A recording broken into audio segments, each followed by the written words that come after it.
বন্ধু যখন শত্রু হয়ে যায় তখন মনে হয় পৃথিবীর সব বিশ্বাস যেন ভেঙে টুকরো টুকরো হয়ে গেছে। কারণ বন্ধুত্ব শুধু একটা সম্পর্ক নয়, এটা আত্মার সংযোগ, যেখানে আমরা নিজের মনের কথা বলি, কান্না ভাগ করি, সুখ দুঃখের মুহূর্তগুলো একে অপরের সঙ্গে গড়ে তুলি। কিন্তু একদিন সেই মানুষটাই যদি তোমার পেছনে ছুরি মারে, তোমার নামে বদনাম করে, তোমার কষ্টের কারণ হয়ে দাঁড়ায়, তখন সেই আঘাতটা হৃদয়ে এক গভীর ক্ষত তৈরি করে, যেটা কোনো ওষুধে সারে না। প্রথম দিকে তুমি বোঝার চেষ্টা করবে কেন এমন হলো, তুমি ভাববে আমি কি কোনো ভুল করেছিলাম, কিন্তু বেশিরভাগ সময়ই উত্তর পাওয়া যায় না। কারণ মানুষ যখন বদলে যায় তখন তার মধ্যে থাকা ভালোবাসা, শ্রদ্ধা আর বিশ্বাস ধীরে ধীরে মরে যায়। কখনো কখনো ঈর্ষা, কখনো ভুল বোঝাবুঝি, কখনো তৃতীয় ব্যক্তির কারণ, এই সব মিলিয়ে একজন বন্ধু একদিন তোমার সবচেয়ে বড় শত্রু হয়ে দাঁড়ায়। কিন্তু এখানেই জীবনের আসল পরীক্ষা। তুমি যদি সেই কষ্টে ভেঙে পড়ো তাহলে তুমি হেরে যাবে, কিন্তু যদি সেই আঘাতকে শক্তিতে পরিণত করতে পারো তাহলে তুমি একদিন আরো দৃঢ়, আরো পরিপূর্ণ হবে, আরো বুদ্ধিমান মানুষ হয়ে উঠবে। মনে রেখো, জীবনে সবাই আমাদের পাশে থাকবে না।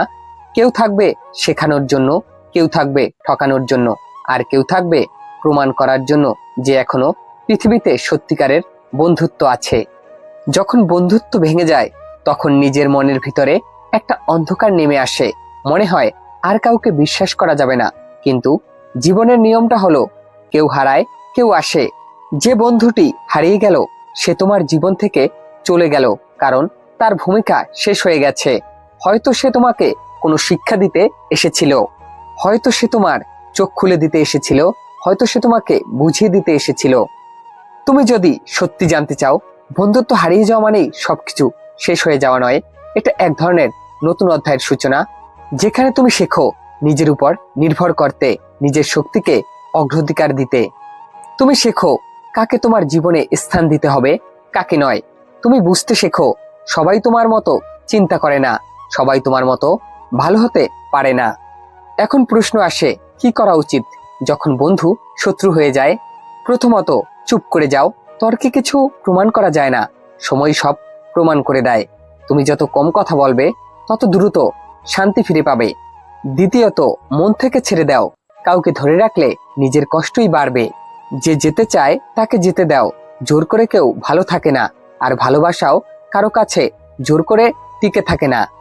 তৃতীয়ত, নিজেকে উন্নত করো। নিজের জীবনে এমনভাবে উন্নতি করো যাতে একদিন তোমার সাফল্যই তোমার নীরব প্রতিশোধ হয়ে দাঁড়ায়। চতুর্থ, ক্ষমা করো। এটা দুর্বলতা নয়, বরং শক্তির পরিচয়। ক্ষমা করলে তুমি হালকা হবে, তোমার মন শান্ত হবে। শিখে নাও মানুষ চেনা। সবাইকে বন্ধু ভেবো না, কিন্তু কাউকে অন্ধভাবে ঘৃণা করো না। দূরত্ব রেখেও ভালো থাকা যায়, সম্মান রেখেও সম্পর্ক শেষ করা যায়। সবশেষে একটা কথা বলি, জীবনে একদিন সেই বন্ধু চলে যাওয়া, তুমি কান্না করবে, কষ্ট পাবে, রাত জেগে ভাববে কেন এমন হলো, কিন্তু একদিন তুমি হাসবে, কারণ তুমি বুঝবে সে চলে গিয়ে তোমাকে গড়ে দিয়েছে। তুমি বুঝবে তার বিশ্বাসঘাতকতা তোমার জীবনের সবচেয়ে বড় শিক্ষা ছিল। বন্ধু শত্রু হয়ে যায় মানেই তুমি একা নও, বরং তখনই তুমি নিজের ভেতরের শক্তিটা খুঁজে পাও। তখন তুমি শিখে ফেলো কাকে হৃদয়ে স্থান দিতে হয়, কাকে শুধু প্রার্থনায় রেখে দিতে হয়। তাই কষ্টকে ঘৃণা করো না, বরং কষ্টকে শিক্ষক হিসেবে দেখো। কারণ সত্যিকারের মানুষ হয়ে উঠতে গেলে একবার ভাঙা খুব প্রয়োজন। বন্ধু হারিয়ে গেলে তোমার কিছু হারায় না, বরং তুমি নিজের এক নতুন সংস্করণ খুঁজে পাও। যে সংস্করণ কখনো সহজে ভাঙে না, কখনো সহজে কাঁদে না, আর কখনো নিজের মূল্য ভুলে যায় না। আর সেই দিনই তুমি বুঝবে বন্ধুর বিশ্বাসঘাতকতা ছিল আসলে তোমার শক্তির জন্মদিন। যদি ভিডিওটি ভালো লাগে, একটি লাইক, একটি কমেন্ট করে ভিডিওটি শেয়ার করে দিবেন। সবাইকে ধন্যবাদ এত সময় পাশে থাকার জন্য।